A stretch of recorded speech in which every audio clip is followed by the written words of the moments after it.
থোকায় থোকায় ঝুলছে বাহারি আঙুর। একটি, দুটি বা পাঁচটি নয়, আঙুর আছে ৫৫ প্রজাতির।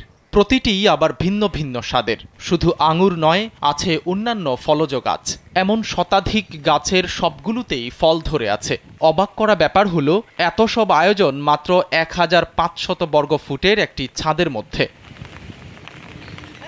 অসাধারণ এই ফল বাগানের দেখা মিলল চট্টগ্রামের সীতাকুণ্ড উপজেলার সোনাইছড়ি ইউনিয়নের বাসিন্দা ব্যবসায়ী এমাদ উদ্দিন চৌধুরী বিটুর বাসার ছাদে। সেখানে থাকা আঙুরের বিভিন্ন জাতের বীজ তিনি সংগ্রহ করেছেন আমেরিকা, ইউক্রেন, জাপান, চীন ও ভারত থেকে। এতে অনেক কষ্ট আর প্রচুর টাকা খরচ হলেও এই ছাদ বাগানের ফল বিক্রি করেন না এমাদ উদ্দিন। 1 মিনিটে নগদ ইসলামিক অ্যাকাউন্ট খুলতে ডায়াল করুন *167#। বিলিয়ে দেন আত্মীয় স্বজন আর প্রতিবেশীদের মধ্যে। ৫৫ ভ্যারাইটির আঙ্গুর আছে। ৫৫ ভ্যারাইটির মধ্যে আপনার মিষ্টতাও এদিক সেদিক আছে, বেশ কম আছে, কালারও বেশ কম আছে। তারপর এখানে আমেরিকান ভ্যারাইটি আছে, রাশিয়ান আছে, ইউক্রেন আছে, চীন আছে, আর ভারতীয় ২-৩টে ভ্যারাইটি আছে। শখের ফল চাষী এমাদ উদ্দিন চৌধুরীর ছাদ বাগানে নানা জাতের আঙুর ছাড়াও রয়েছে আনার, আম, ড্রাগন, তিন সহ বিভিন্ন ফলের গাছ। শুধু অর্থ ব্যয় নয়, গাছগুলোকে ভালো রাখতে প্রচুর সময় ব্যয় করেন তিনি। যত ব্যস্ততাই থাকুক না কেন, দিনে একবার হলেও ছাদ বাগানে সময় তিনি দেবেনই। যখনই সময় পাই আমি ছাদে সময় দিই। এরপর অন্যান্য কাজ, অন্যান্য সকালবেলা ব্যবসায়িক কাজ, অন্যান্য ব্যস্ততা ছেড়ে সেটা ছাদে সময় দিই। আর তারপরে বাকি অন্যান্য কাজকে ছাদে সময় দেওয়ার পরে ছাদে সময় থাকলে অন্যান্য কাজ করি। মোটামুটি আমি ছাদে দিন একবার উঠি, এটা সকালে হোক বা দুপুরে হোক বা রাতে।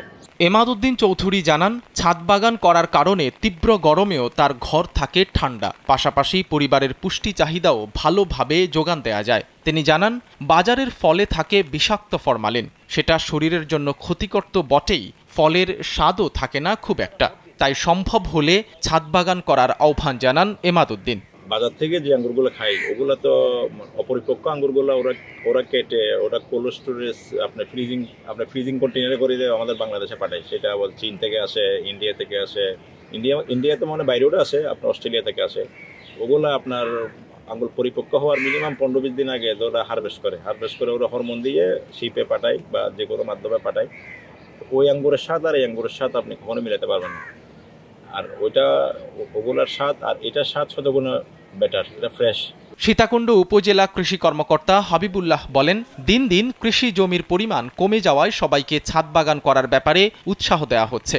এক্ষেত্রে ব্যবসায়ী এমাদ উদ্দিন চৌধুরী হতে পারেন আদর্শ উদাহরণ। বর্তমানে কৃষি জমির পরিমাণ কমে যাচ্ছে বিভিন্ন বাড়িঘর নির্মাণ এবং শিল্প কারখানা নির্মাণের কারণে। এই প্রত্যেকটি বাড়ির ছাদে যদি আমরা বিভিন্ন ধরনের শাকসবজি, ফলমূলের গাছ রোপণ করি, তাহলে কিন্তু এই যে জমি কমার যে সমস্যাটা, সেই সমস্যাটা কিছুটা হলেও নিরসন হবে। সাথে সাথে এই ছাদ বাগানে যেসব ফসল উৎপাদন হয়, সেগুলো বিষমুক্ত, নিরাপদ হয়। যে কারণে এটি আমাদের অর্থনীতিতে তথা আমাদের পুষ্টি চাহিদা পূরণে গুরুত্বপূর্ণ ভূমিকা পালন করে। ছাদ বাগানের আছে নানা উপকারিতা। প্রশাসনের পক্ষ থেকেও ছাদ বাগান করার ব্যাপারে বিভিন্ন সময় উৎসাহ দেওয়া হয়ে থাকে। কৃষি জমি কমে যাওয়ার বিপরীতে পুষ্টিকর ফলমূল উৎপাদনে এটি হতে পারে কার্যকর উপায়। সাইদ রহমান, কালবেলা।